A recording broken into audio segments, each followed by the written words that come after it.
Welcome back for a new unboxing. This time the order came from Großräschener Orchideen, located in northeastern Germany. While searching for a particular orchid, I came across their website again, and while browsing through it, I found it to be very easy to use. They seem to specialize mostly in cooler growing orchids. By clicking on an item, the product page gives more growing info on the plant and some beautiful pictures. However, the cultural info they give isn't always correct. Especially, the growing temperatures are a bit off and somewhat misleading. Their shopping basket gives a nice overview of what you would like to order, and adjustments are made easy. When you're finalizing your order, you'll get a selection of payment options, and after buying, an invoice is sent to your email. They also email you when your order is shipped, and they give you the tracking number. You can also find them on Facebook, Instagram and Twitter. I put the links below in the description.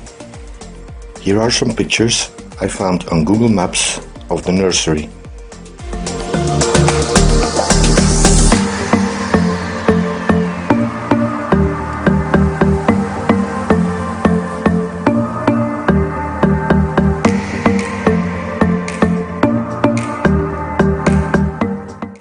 I didn't place the order myself this time.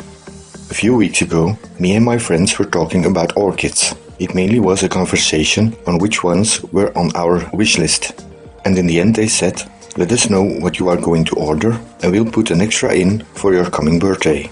So I did and sent them my list. They placed the order and it arrived the following week. So let's see what I ordered and what my surprise birthday gift from them is. I'm very curious to what's in the box. The first thing I noticed was a sticker warning that there were live plants in the packet. This I find excellent. But now a quick unboxing, because I'm very curious since I only ordered 4 small plants and this box seems quite big for them. So here's what I got: 7 plants and the birthday card. Now I'm really curious to see what came.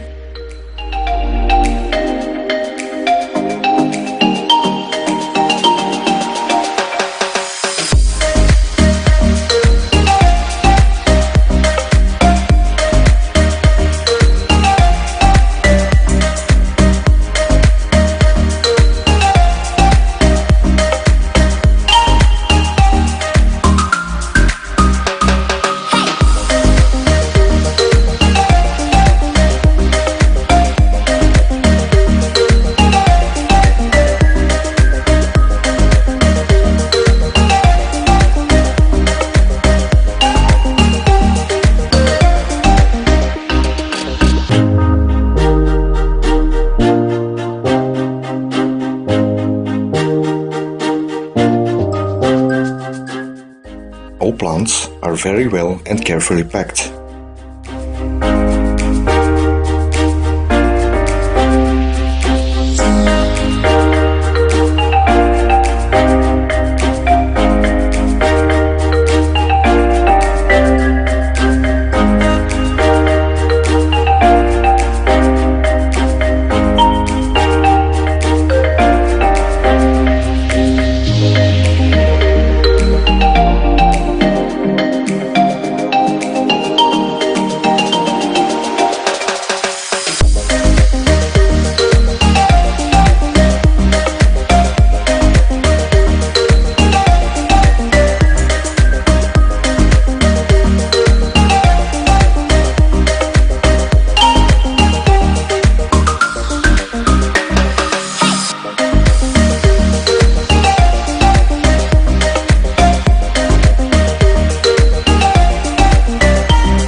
Okay, let's take a closer look of what I got then.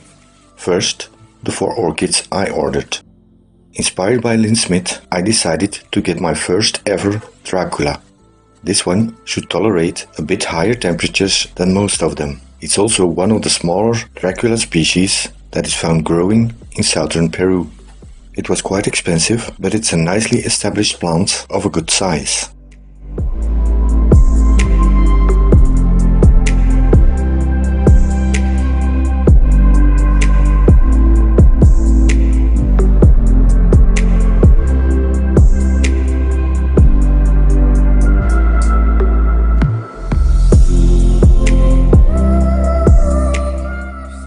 another miniature from Madagascar for the collection. I've been wanting this one for a long time now. It looks like there are two plants on the mound, and the cocos fiber most likely was added to keep it more humid.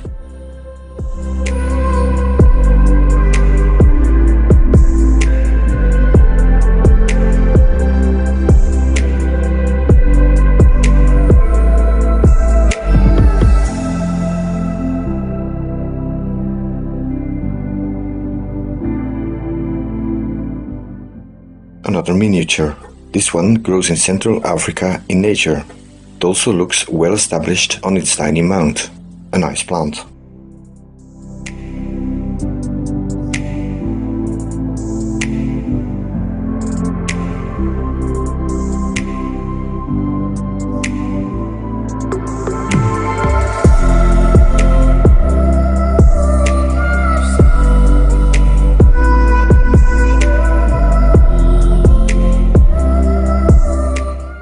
And yet another one from Madagascar. This is a small terrestrial, and again well established in its pot. It already has flowered this summer. It isn't one of the easiest plants to grow because it needs a dry winter rest. Unfortunately, there's not much info to be found on how to grow it.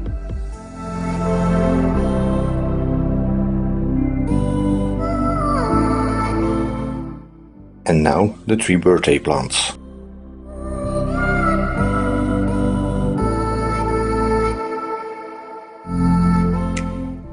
This one is for the Psychopsis collection. A miniature with heart-shaped leaves that grows flat against the bark. It once was classified as Oncidium, but as so many orchids, it's now in its own genus. Again, a well-grown plant, well established on its mound. It even has a flower bud, so hopefully we'll see the flowers soon.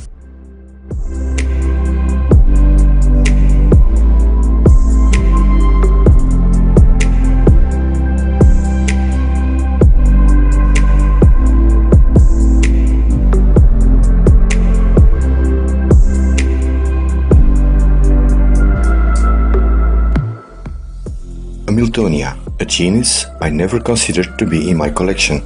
These are mainly cool to cold growers and semi-terrestrial.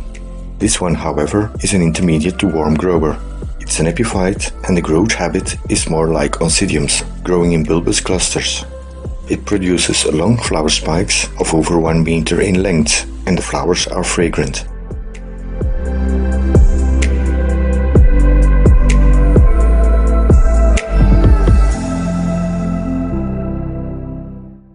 And lastly, the cherry on the cake. Phragmipedium kovacsii, one of the rarest and most expensive phragmipediums in the world. I just can't believe they bought it for me. So, 1,000,000 thanks are not enough. I just can't believe it. Again, this is a first for me. I never had a phragmipedium, and then I'm gifted this one. It looks like a division, and it seems very well established and well grown again. I hope I won't kill it, as this one is very precious and rare. It also is endangered in the wilds of Peru, where it was discovered only in 2003.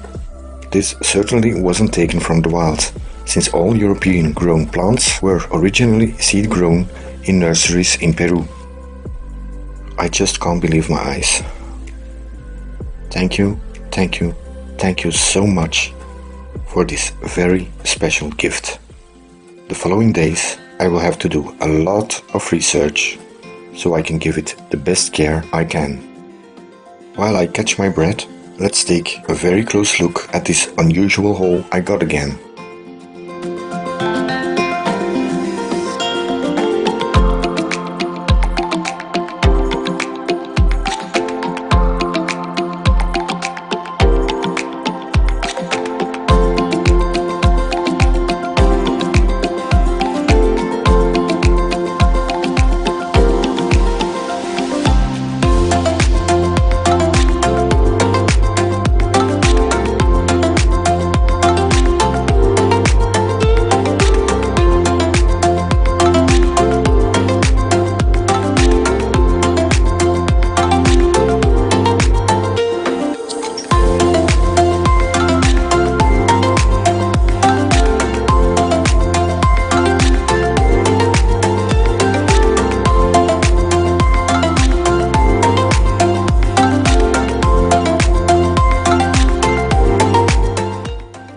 Thanks for watching, more videos are coming.